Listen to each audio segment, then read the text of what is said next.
Everything goes so slow. How much longer we have to wait, Dolly? John, you must be patient. Patient! I have no more patience.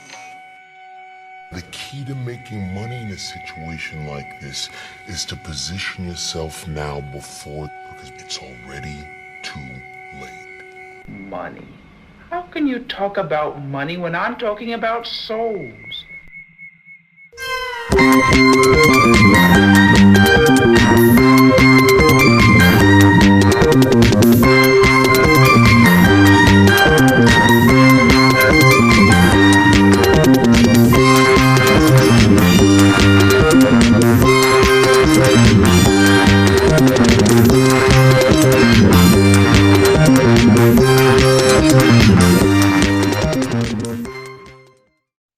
Taxi.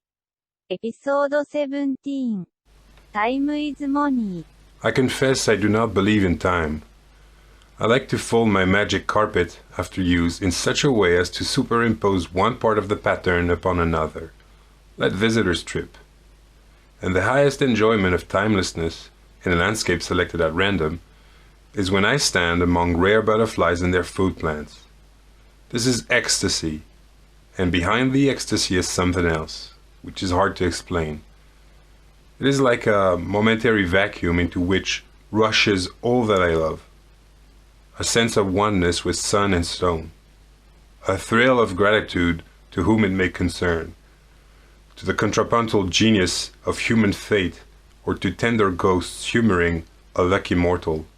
Time is money, and money is my friend. Time is money, and money is my friend. Time is money, and money is my friend. Time is money, and money is my friend. Time is money. Time is money, friend. Time is money, friend. Time is money, friend. Time is money, friend. Time is money, friend. Time is money, friend. Time is money, friend. Time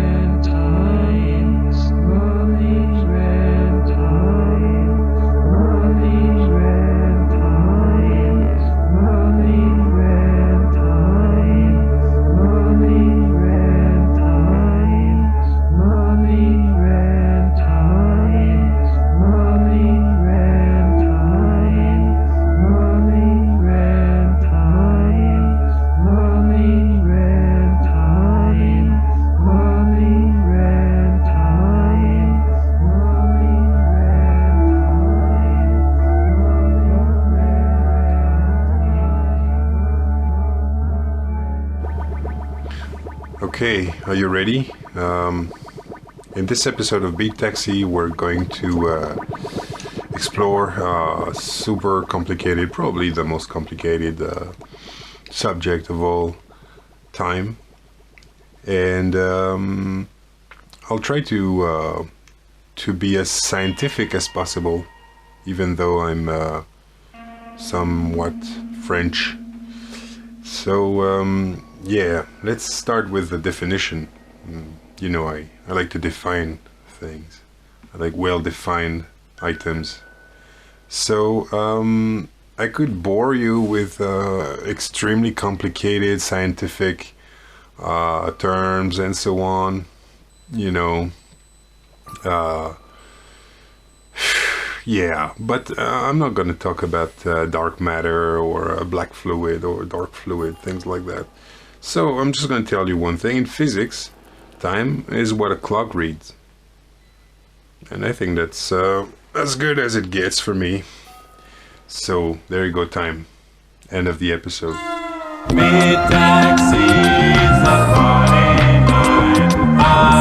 I'm just kidding. Alright, so we said earlier the time is what the clock reads. So let's get back to the invention of the clock. No one really knows when it first was invented, you know, but suffice to say that the word itself refers comes from an old French word and comes from the word for bell. So I think at first people were more interested in the musical feature of clocks, So you could ask the question: is time music? Well, that's another topic. So even after the introduction of the clock face, clocks were costly and only rich people had them. So there you go. Time is money. This is the title of the episode. So basically, before that, time didn't exist. Before clocks, time didn't exist. I don't know. There was only space, I guess. Remember space? That is big. So the vast majority of people when clocks started had to rely on clock towers, so they could see the dials or the sound of the bells. They could hear. But beyond that, again, time didn't exist. So yeah. There was an old saying: a person with a clock always knows what time it is. A person with two clocks is never sure. And that is pretty smart. What happened is that when the clocks started spreading, that was basically the end of taking it easy, Discipline was imposed on the public. It was still pretty vague. I mean, at first the clocks could only strike the hours, so I think you could still get away with I'm 59 minutes late. It's you had an appointment at 4. It's 3:59. No, it's 4:59. You're still fine, It's still 4, not 5 yet. Minutes were introduced to the public. I don't know, at some point before World War II,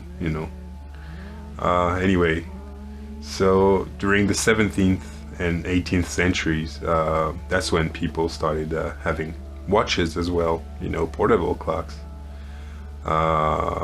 So there were lots and lots of social and even religious consequences for those who could afford and use them and those who couldn't. So time wasn't standardized, people still were divided over time. And I think in a way that's still the situation right now these days. Anyhow, so what people of course started doing is that some of them started saying, oh, they're talking about true time, this is true time, so you have false time as well. Anyway, basically another case of divide and conquer, so thanks time.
So you might ask, is time an illusion?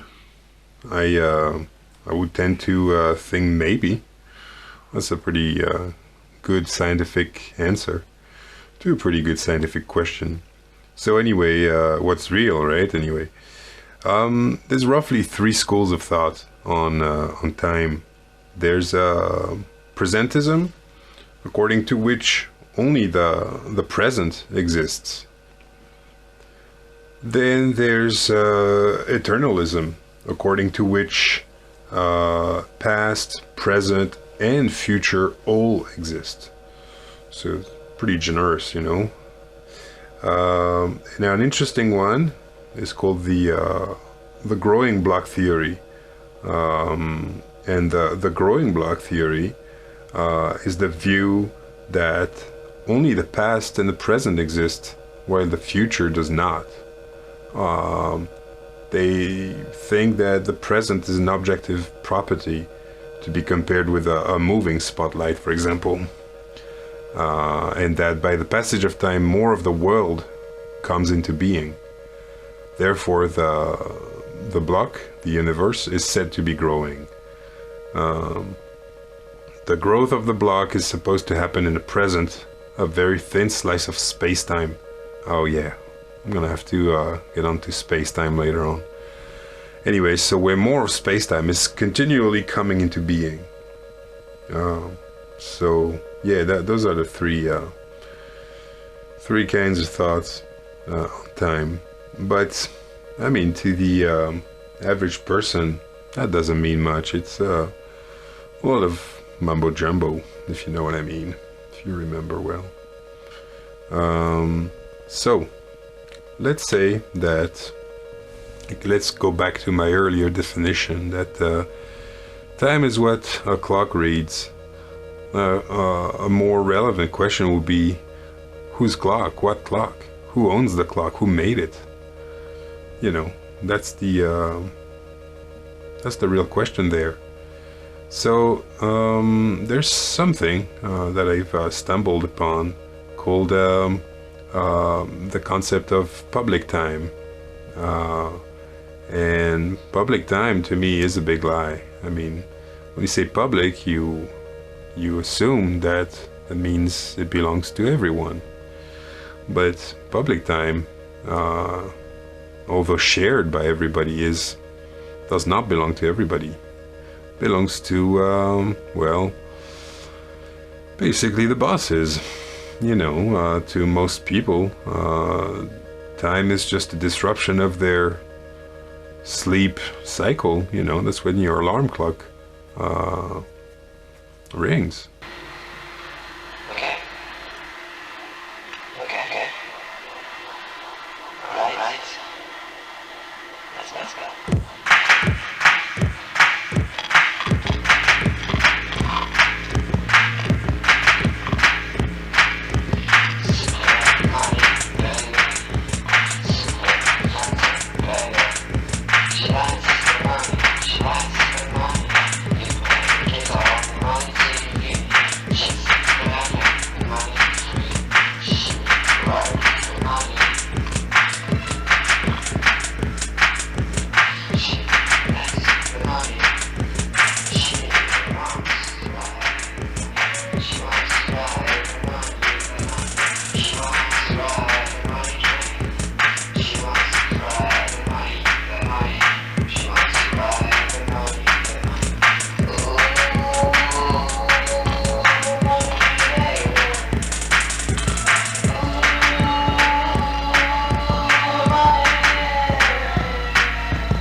So I was doing some research, because believe it or not, I research for these episodes, you know. I do my work.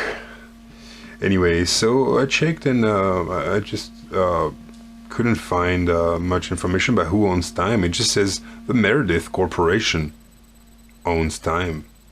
So that's quite puzzling. Couldn't find much about them. Maybe there's, I imagine, some sort of secret organization. Anyway, so the Meredith Corporation, I think, is who you should direct your complaints if you feel like you haven't enough time or that kind of things. Anyway, so that's about who owns time. Now I was wondering how much is time worth, you know? So I checked how much is time. And the time value of money, well, here's another definition for you, is the widely accepted conjecture that there is greater benefit to receiving a sum of money now rather than an identical sum later. So there you go. Time is money. That's it's still pretty obscure and mysterious, but if anyone asks you, do you want it now? Say yes, always, because it'll be worth more later. Anyway, with us today, we have a very special guest who I think should help remove that pale of obscurity on the concept of time is money. It's Professor Mac Malarkey. Hello, Professor. I'm here not to just joke with you. I'm here not to just tell some funny stories and give a performance and walk away. Okay, sorry. So... I'm here to give you some value, and I want to make it worth your time. Okay, thanks. I appreciate it. And the reason I say that is because time is more valuable than money. In fact, you might start your notes with that. Okay, notes. Anyway, time is more valuable than money. Alright, so time is more valuable than money. You can get more money, but unfortunately you can't get more time. Okay, I can't? So the money's not the problem. Oh. Because for me, it's kind of a problem. But, Get a job, that's what life's all about, right? Get a job. Oh, no. I don't want to get a job. What would I get a job for? Pay your bills, work hard, stay out of trouble. Yeah, I'm not sure that's my line, but, yeah. Today's gonna be costly for me. It's gonna cost me one of my days to be here. Yeah, sorry Right. about that. Well, And I figured I was at least prepared to do that. okay, well, thanks again. One of my major mistakes. Well, I wouldn't waste one of my days, not for anybody, not for anything. Yeah, of Once I course understood not. how valuable they were, I don't waste any. okay, so, let's get started. Time is more valuable than money. Right. So, can you tell us, what's your story? What happened to you? Halfway through my second year of college, I decided I was smart enough, so I quit. Right, okay, Turned my life around. Progress I couldn't believe happened for me. okay. And some money, of course, but Yeah, so I'm not good at keeping either time or money, so what's your advice? what if somebody asked you to spend a day? Spend a day, I don't know, would depend doing what. I mean, I'll probably say yes. Right? You got to think that over carefully. Simple guidelines. Time is money. Yeah, sure. Your learning curve can go up, and then applying it to your business, your life, your family, conversations. Time is money. Right, I just I still don't see how time is money. Yeah.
So I'm pretty confused about the whole time is money thing. I was telling you earlier I would define space-time, or talk about it at least, but I can't really define it because I simply don't understand it. So space-time is something like a diagram, apparently. It's basically if you just assume that something doesn't have just 3 dimensions of space, you know, but a fourth one, which is a dimension of time. So that's very difficult. So space-time, I like the word a lot. And what gives me hope is that if there is space-time, there's gotta be space money. And that's pretty cool, because I can already see myself, you know, just going up to the space station, the international one, you know, and they probably have a bar there, and you know, take out a handful of space bills and maybe get a space martini. So that's pretty good, right? Anyway, Professor Mac Malarkey, what do you think we should do about that? Keep your fingers crossed, hope for the best. Right, but that doesn't help me in any way. I still completely don't understand. And I'm out there doing what I thought was the best I could. Yeah. Maybe I should go back to school. Yeah, I guess so. I'm telling you, the learning process can be speedy, swift, powerful. Okay, so let me ask you a question. How do I make more time and more money? Work. Without work. Money. And time. So to get more money and time, I need money and time.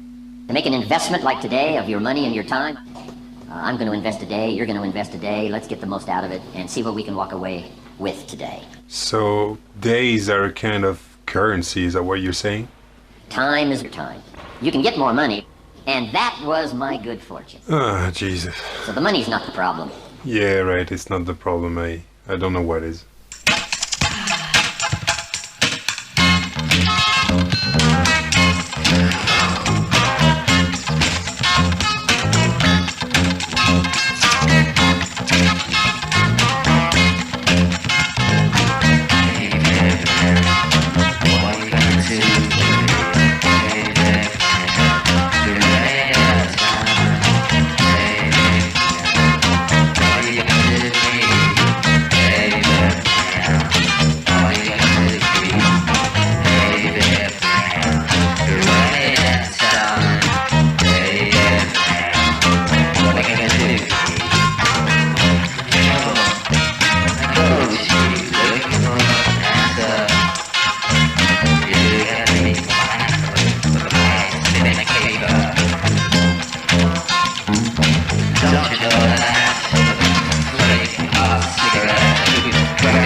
Wait a minute, I just found a knob that I had never seen before, you know, on my my machines. It says speed. I didn't even know there was a speed knob. Wait a minute, could it just be the... All right.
That was pretty cool, man. I just didn't even know there was a speed knob.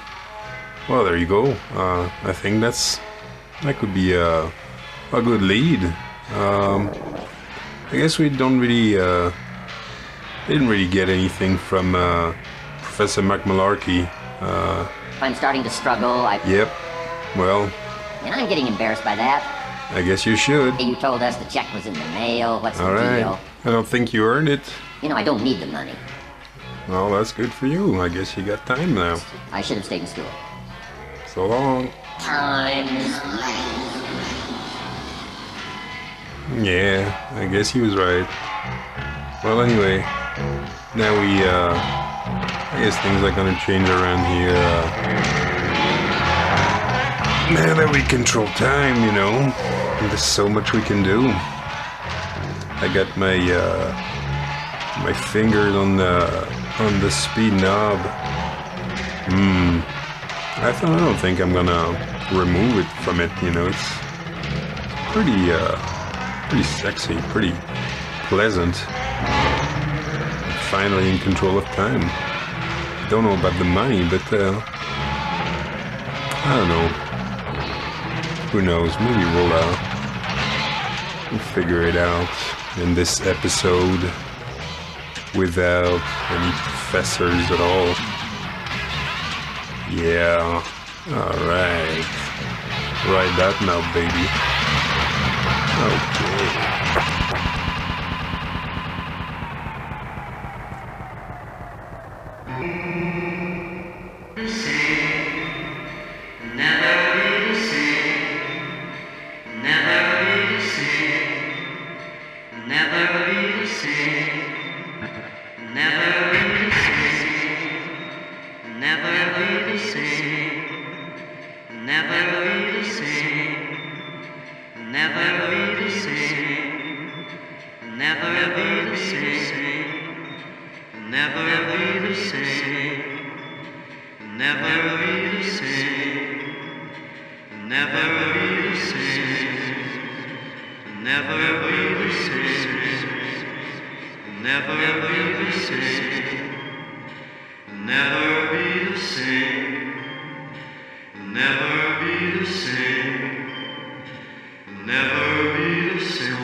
This episode is now on the slow setting, and we're just taking it easy. I don't think we need to worry about time or money, or time is money. or rabid squirrels or anything like that. If anyone comes for me, I'll just see them before they even see me, you know. And I'm just taking it easy. I'm chewing on a donut. Oh, this time is really sweet. I can tell you that.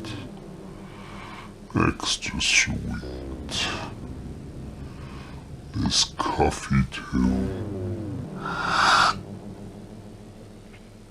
Very nice. Although, got a bit cold, but you know, enjoying the slow motion sunlight through the window. This is great. I guess I need to adjust to the new speed. And this is just one of many settings. I think I'm gonna take some time to document myself, educate myself.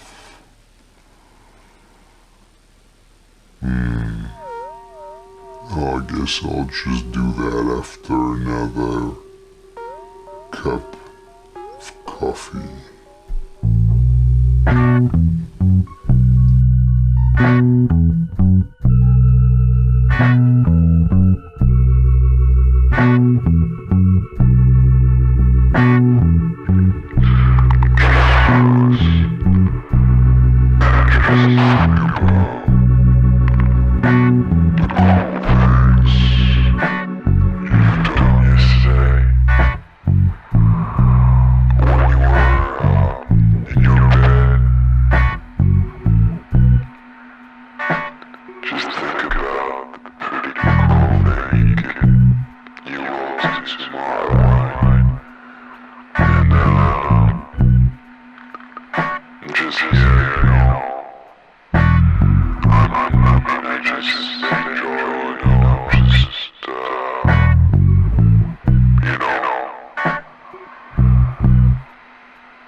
I just read some books about some books from Einstein and Minkowski, like 4 of them, and but thanks to the speed knob, it just took, I don't know, 14 minutes, and that's pretty sweet.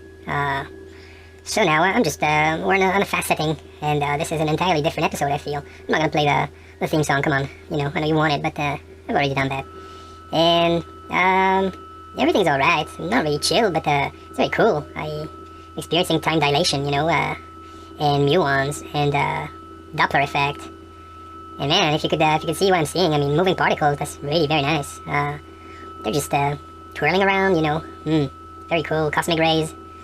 I'm just traveling at the speed of, don't even know what that is. Speed of light. Everything's very bright, so it's hard to tell what's light and what's dark. I'm wearing my sunglasses, you know. It's otherwise I don't think I could take it. It's very, very bright here.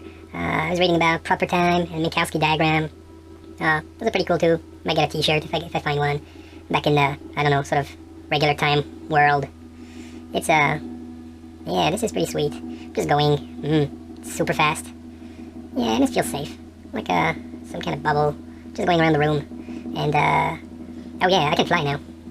Yep, that's it. That's the benefit of going super fast, is gravity has no effect on me now. Yeah, I just went to the mountain, that's about 100 kilometers, from me. It took me like half a second. Not really, I'm not traveling at the speed of thought, you know, because then I'll just be there. But, that's pretty close. Don't see anything happening though. I mean, it's kind of a blur, like, cars, people, the clouds, everything's moving super fast. It's, not really sure this is my favorite speed. Maybe I'm gonna tone it down a bit.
right now we're on a completely different thing.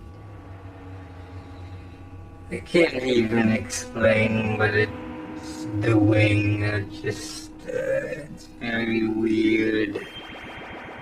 My feet are not moving, but I'm just propelled through space and time at an incredible speed, and yet it's very slow. Then I can also do the opposite. I can go extremely fast and my feet are just moving and my arms are waving like crazy, but everything's very still. I feel like some sort of out of control puppet. It's I'm not really sure if this makes any sense. It's not really useful. It's a pretty cool drug though. I feel fucked up, if you know what I mean. So, I don't know. Maybe I'll do this speed setting for a while. I'm taking notes, don't worry. And yeah, I'll come up with a plan. Pretty easy.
I'm in some strange place in time. I'm in a time hole. It's hard to describe in here. It's both dark and light. It's slow and fast. Sort of I don't know how to say. Kind of like a bubble bath and a fire at the same time. Very odd.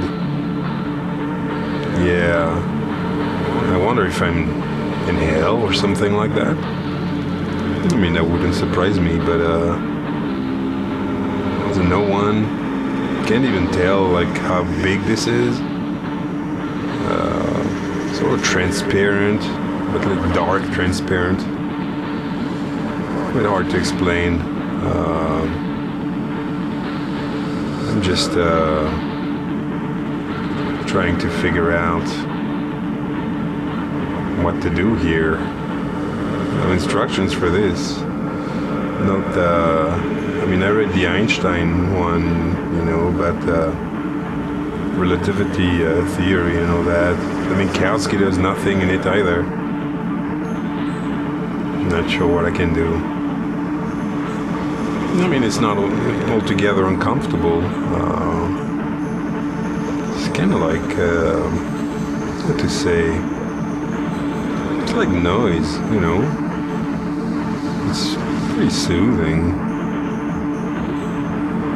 I wish there was a couch. It's kind of what's missing from the time hole. There's no couch.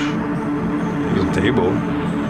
It's one of those high table, you know, that you find in bars. Yeah, one of those high stools. I don't know if there's anything to drink around here. Nah, doesn't look like it. Anyway, maybe not such a good idea. I mean, who knows what speed we're operating in at the moment. Can you imagine if I just drank something from the time hole and boom, suddenly I'm super drunk. Like drunk 10 times faster or 100 times faster than the regular alcohol. I mean, time liquor. If I find any, I'll make sure to bring some and, you know, test drive it. But, I mean, I wouldn't be, you know, drunk driving. Don't get me wrong. Anyway, well, it looks like there's a kind of, I don't know, a hole inside the time hole. Well, there's two of them. One on the left, and it's kind of, I don't know, bright pink, sort of warm glow. And the other one is like a hole, really, like it's dark, like purple, and it's pretty weird. Not sure what I should do. Should I go to the pink, purple? I don't know. The pink is pretty inviting, and the purple is mysterious. I guess I'm gonna take my chances. Alright. Off we go.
Alright, I'm back. I went through the wherever pink hole. Found something. I brought it along. I guess we'll have a look another time. Something pink. Well, that was the episode on time and money and time versus money and so on. And also a bit of space. I hope you enjoyed it. See you on the next show. Mid-taxis